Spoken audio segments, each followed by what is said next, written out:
आदाब खुशामदीद। चुनावी चर्चा पर खास बातचीत करने के लिए मौजूद है हमारे साथ खास मेहमान ऊंचाहर के पूर्व चेयरमैन प्रतिनिधि अरशद सुल्तान। अरशद जी, स्वागत है आपका हमारे चैनल पर। अरशद जी, सबसे पहले तो मैं आपसे बात करूँगा रायबरेली में लगातार कांग्रेस सरकार रही है। चूंकि आप सपा से हैं, सपा ने भी अपना समर्थन कांग्रेस को दिया है, बीजेपी भी लगातार जीत के दावे कर रही है, क्या लगता है आपको? देखिए, सबसे पहले तो आपके चैनल के माध्यम से आपके जो यूज़र्स हैं जो इस वीडियो को देखने वाले हैं उनको मेरा सलाम नमस्कार। और रायबरेली की धरती देखिए हमेशा इतिहासकार रही है। यहाँ पर लोगों ने अपनी बलिदान देकर और अपना लहू बहाकर देश को आज़ाद कराया और लगातार, जहाँ तक हमारी माने तो लगातार रायबरेली ने प्रधानमंत्री दिया है। इंदिरा जी प्रधानमंत्री रही, कुछ उनकी कमी रही, इमरजेंसी के दौरान वो चुनाव भी हारी। तो जहाँ तक रायबरेली चुनाव जिताता है तो रायबरेली चुनाव हराने का भी काम करता है। लेकिन ये सही है कि रायबरेली में गांधी परिवार का गढ़ रहा है। और जहाँ तक रायबरेली की सवाल है तो रायबरेली में भाजपा पहले ही इंडिया गठबंधन को वॉकओवर दे चुका है। देखिए, हमारे 4 विधायक जो 2022 में रायबरेली के लोकसभा में चारों विधानसभा से जीतकर निर्वाचित होकर आए थे, जिसमें समाजवादी पार्टी एक मजबूत स्थिति में रायबरेली में काम कर रही है। हमारे राष्ट्रीय अध्यक्ष जी का निर्देश है कि समाजवादी पार्टी और इंडिया गठबंधन की मदद की जाए।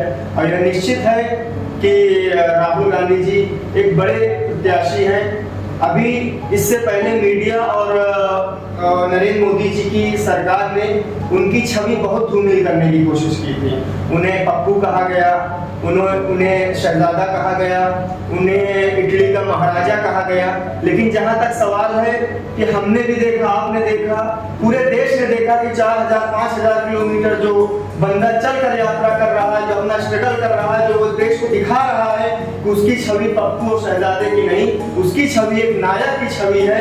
उसकी छवि एक ऐसे कार्यकर्ता की है, एक ऐसे संघर्षशील व्यक्ति की है कि असली हकदार इंडिया गठबंधन का जो प्रत्याशी राहुल गांधी जी है यहाँ वही जीतने के हकदार है। बाकी कोई चुनाव यहाँ जीत नहीं रहा। वॉकओवर भाजपा पहले ही दे चुकी है। भाजपा यह पहले ही स्पष्ट कर चुकी है कि राहुल गांधी सेफ सीट पर लड़ रहे हैं, राहुल गांधी सुरक्षित सीट पर लड़ रहे हैं। तो इसका मतलब भाजपा के कार्यकर्ताओं का भी मनोबल टूट चुका है, उनके प्रत्याशी का भी मनोबल टूट चुका है। वो ये जान चुके हैं कि राहुल गांधी और इंडिया गठबंधन का प्रत्याशी एक रिकॉर्ड वोट से रायबरेली लोकसभा जीतने जा रहा है। अच्छा, अगर बात करें विकास की रायबरेली में, तो भाजपा के भी ऐसा नहीं है कि नहीं रहे, कुछ जगहों पर भी कुछ ओहदों पर भाजपा के लोग भी रहे।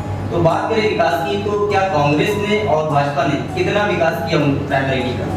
देखिए, विकास की जहाँ तक बात है तो अभी किसी से विकास छिपा नहीं है। विकास हम किसको बोलते हैं? सबसे बड़ी बात तो ये है, नेता आते हैं विकास विकास विकास, हर आदमी विकास की बात करता है, लेकिन विकास है क्या? विकास असल में रोजगार, विकास असल में शिक्षा, विकास असल में महंगाई कैसे कंट्रोल होती है, इन चीजों को हम विकास कहते हैं। अगर हमारे रायबरेली क्षेत्र की बात की जाए तो रेल कोच फैक्ट्री जो कांग्रेस का दिया हुआ है, एम्स जो जिसकी जमीन हमारे माननीय राष्ट्रीय अध्यक्ष अखिलेश यादव जी ने अपने कार्यकाल में दी थी, और वहाँ आज एक भव्य बड़ा सा, जहाँ पर लाखों लोग, लाखों मरीज हर महीने, हर हफ्ता, हर सप्ताह, हर दिन जाकर अपना इलाज कराते हैं। और यहाँ तक कि मैं आपको बताऊं, दूसरे जिले के भी लोग रायबरेली में आकर अपना इलाज कराते हैं। तो यह कहना बिल्कुल गलत नहीं होगा कि कांग्रेस परिवार रहा हो चाहे गांधी परिवार रहा हो, हमेशा उसने यहाँ अगर वो गढ़ रहा है तो उसने उसका हक अदा किया है, ये हक अदा किया है। एनटीपीसी, देखिए एनटीपीसी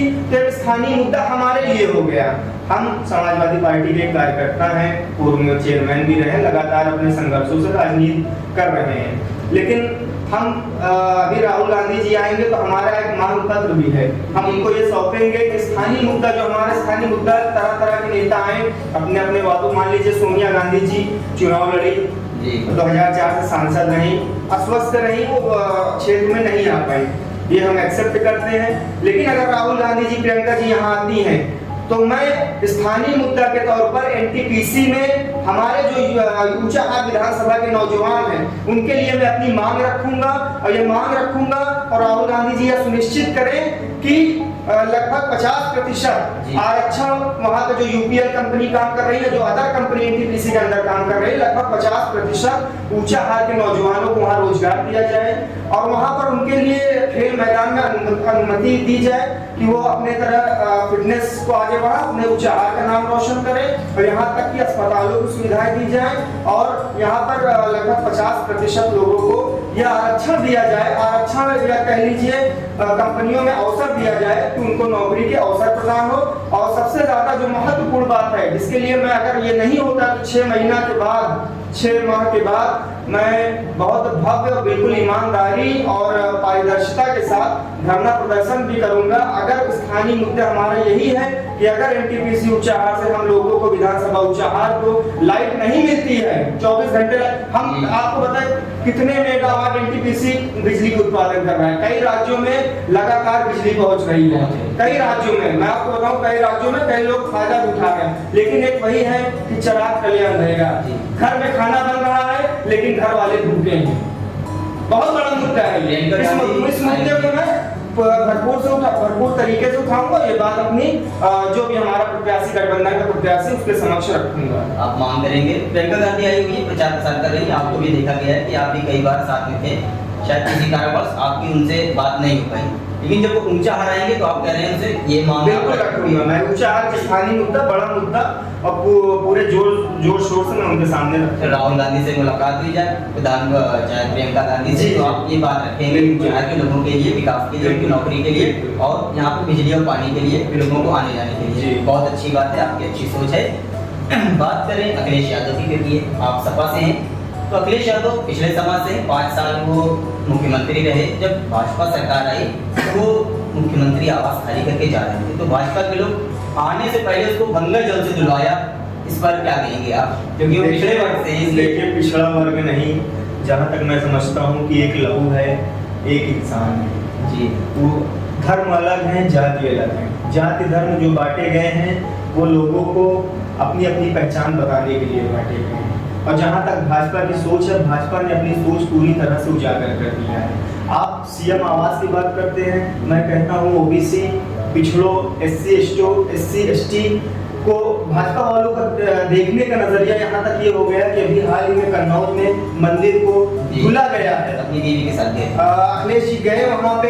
ये भाजपा कार्यकर्ताओं की अब भाजपा की ये मानसिकता हो चुकी है कि एससी एसटी ओबीसी का हक मारा जाए। अगर हम लोग जाति जनगणना की बात करते हो तो हम बुरा नहीं करते, हम क्यों ना कहें कि बराबर से अधिकार दिया जाए, बराबर से हिस्सेदारी दी जाए। अभी नरेंद्र मोदी जी लगातार चुनाव प्रचार में ये कह रहे हैं कि हिंदू मुसलमान इंडिया गठबंधन जो है हिंदुओं का हक छीन कर मुसलमानों को दे देगी। लेकिन मैं ये कहना चाहता हूँ कि हमारा देश में जब संविधान 1950 में बनकर लागू हुआ, बाबा साहब अम्बेडकर द्वारा जो लागू किया गया, उसमें ये साफ कहा गया कि हमारा देश एक धर्मनिरपेक्ष देश है।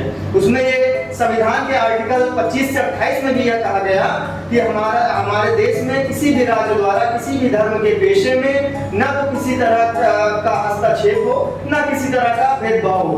तो हमारा देश एक विविधता का देश है, हमारा देश एक संवैधानिक देश है। इनके कई नेता लगातार ये चिल्ला कर कह रहे हैं कि हम संविधान को खत्म कर देंगे। अगर संविधान को ये खत्म करना चाहते हैं तो यही जनता इस बार मुंहतोड़ जवाब देने जा रही है। और मैं इनसे एक सवाल बहुत कायदे से करना चाहता हूं कि इन्होंने ये कहा, लगातार ये नए मुद्दे को उछाल रहे हैं, लेकिन पूरे मुद्दे इनके फ्लॉप हो गए हैं। नए मुद्दे को इन्होंने कल एक बयान मीडिया में दिलवाया कि मुसलमानों की जनसंख्या बढ़ रही है, हिंदुओं की जनसंख्या कम हो रही है। कल इन्होंने मीडिया में उछाला, मीडिया गोदी मीडिया है, मीडिया भी समझ रही है कि मोदी जी की सरकार जा रही है। लगातार कांग्रेस के नेताओं से, सपा के नेताओं से, यहाँ तक कि इंडिया गठबंधन के सभी नेताओं से ये पूछा जा रहा है कि हिंदुओं की आबादी कम हो रही है, मुसलमान की आबादी क्यों बढ़ रही है।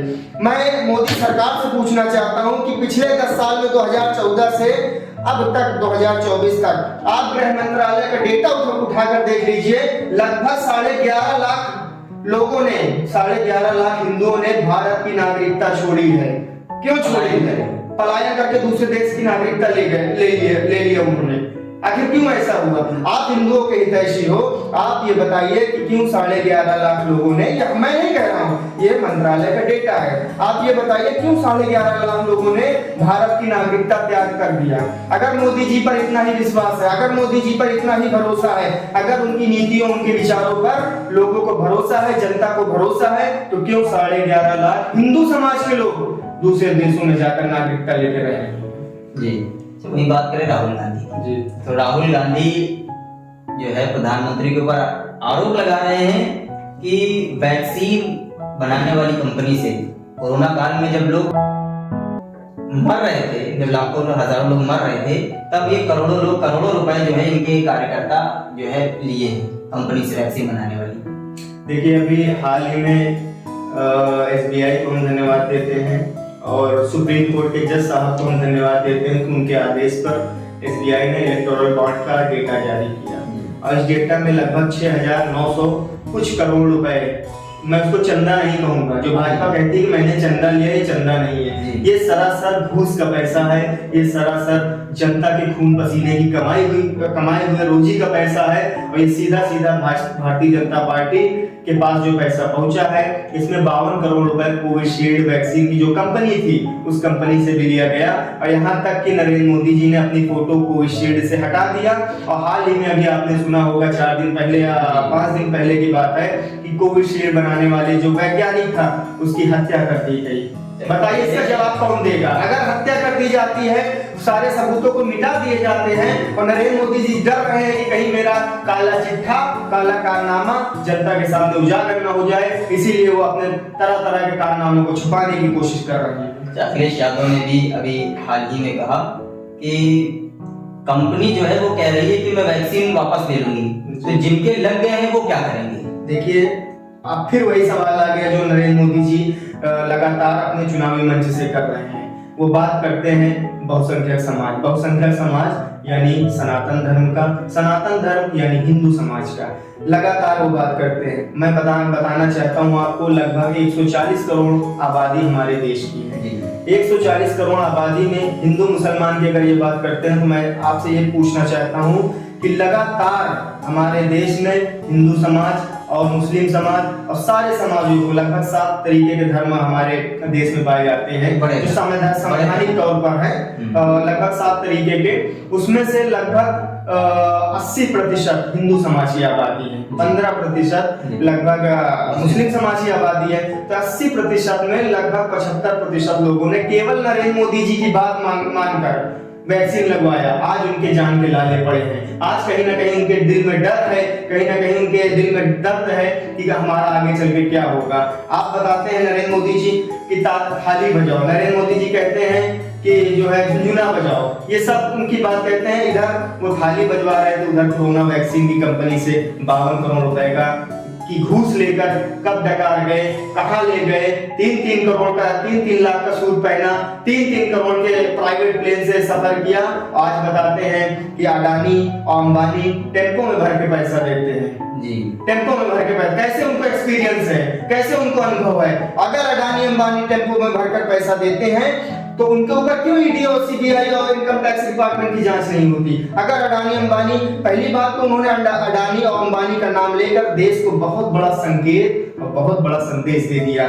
संदेश ये है कि वो उनकी पार्टी अडानी और अंबानी जैसे करप्ट लोगों के साथ है। आज आपको जानकर ये हैरानी होगी कि जिस तरह एक समय पे आज से साल भर पहले श्रीलंका की इकोनॉमी, श्रीलंका की अर्थव्यवस्था पूरी तरह से चौपट हो गई थी, आज ये आपको जानकर हैरानी होगी कि अगर आने वाले दिन में भारतीय जनता पार्टी की सरकार बनती है, अगर अडानी अंबानी जैसे लोग, उद्योगपति लोग अगर देश छोड़कर जाते हैं तो हमारी देश की स्थिति वो दुर्दशा हो जाएगी जिसको हम आप देख नहीं सकेंगे। इसीलिए हमारा लोगों से अनुरोध है, मेरा कोई स्वार्थ नहीं है, मैं अपनी राजनीति कुर्बान कर दूंगा अगर जहां जनता के मुद्दों की बात आएगी। मेरा कोई स्वार्थ नहीं है, मेरा कोई लाभ नहीं है, लेकिन मैं लोगों से कहना चाहता हूं कि देश बचा लीजिए। देश आपका है, देश हिंदू का है, देश मुसलमान का है। लोगों की, आपकी आबादी 80% है, मुसलमान की आबादी 15% है। आपका ज्यादा हक है देश पे, आप देश बचा लीजिए। आज से मैं हाथ जोड़कर निवेदन करता हूं कि देश आपके जिम्मे है, देश आपको देख रहा है, देश आपके कंधे पर टुकटुकी लगाकर देख रहा है कि कहीं ना कहीं देश को बचाने के लिए। और मैं हिंदू मुसलमान की बात करते हैं, मैं आपसे पूछना चाहता हूँ कि कौन सा मुसलमान आज कांग्रेस के साथ खड़ा है, आज मुसलमान इंडिया गठबंधन के साथ खड़ा है, आज मुसलमान समाजवादी पार्टी के साथ खड़ा है, आज किसी भी पार्टी के साथ खड़ा है भाजपा को छोड़कर। तो आज मुसलमान भी देश बचाने के लिए वोट कर रहा है। आज मुसलमान ओवैसी के साथ नहीं खड़ा है, आज मुसलमान बदरुद्दीन अजमल के साथ नहीं खड़ा है, आज मुसलमान पीस पार्टी अयूब के साथ नहीं खड़ा है, आज मुसलमान देश बचाने के लिए वोट कर रहा है। मेरी अपील हिंदू भाइयों से है कि आप भी देश बचाने के लिए वोट कीजिए, आप भी संविधान को मजबूत करने के लिए वोट कीजिए, आप भी संविधान बचाने के लिए वोट कीजिए। रायबरेली में क्या लगता है आपको, राहुल गांधी आएंगे तो जिस तरीके की आपने मांगे की हैं, क्या वो मांगे पूरी होंगी? देखिए, राहुल गांधी जी, मेरे मन में इससे पहले जब मीडिया राहुल गांधी के विचारों को लेकर, राहुल गांधी के व्यक्तिगत तौर तरीकों को लेकर सवाल उठाता था, तो मेरे ही नहीं बल्कि पूरे देश के मन में ये विचार आते थे कि राहुल गांधी बहुत अमीर व्यक्ति है, राहुल गांधी एसी कमरों में बैठने वाला व्यक्ति है, राहुल गांधी अपने माँ बाप के द्वारा दिए हुए विरासत को बढ़ाने वाला व्यक्ति है। लेकिन जब हमने उसके संघर्षों को देखा, राहुल गांधी के संघर्षों को देखा, हमने देखा कि वो संसद में भी वो दहाड़ रहा है, वो फर्जी डिग्री, मोदी जी जैसे फर्जी डिग्री धारक नहीं है, वो बाहर का पढ़ा हुआ व्यक्ति है, वो लोगों के लिए रोजगार लाना चाहता है। वो तो हमें पूरी आशा उम्मीद है कि मैं जो मांग रखूंगा राहुल गांधी के समक्ष या प्रियंका जी के समक्ष, मेरी मांगे पूरी होगी। और ये लोकतंत्र है, मांगे नहीं पूरी होगी तो भरपूर धरना प्रदर्शन करूंगा, निस्वार्थ और निष्पक्ष तरीके से करूंगा। जहां तक लहू में जान रहेगी, जिस्म में सांसें रहेगी, ऊंचाहार के लिए लड़ता रहूंगा, ऊंचाहार के लिए मांगों को उठाता रहूंगा। बहुत अच्छा लगा कि आपने ऊंचाहार के लोगों के लिए इतना अच्छा सोचा और ये मांगे आपने सोची। आपसे जो है चर्चा करके काफी अच्छा लगा, आगे भी आपके साथ चर्चा में बने रहेंगे। शुक्रिया आपका हमारे साथ चर्चा में आने के लिए।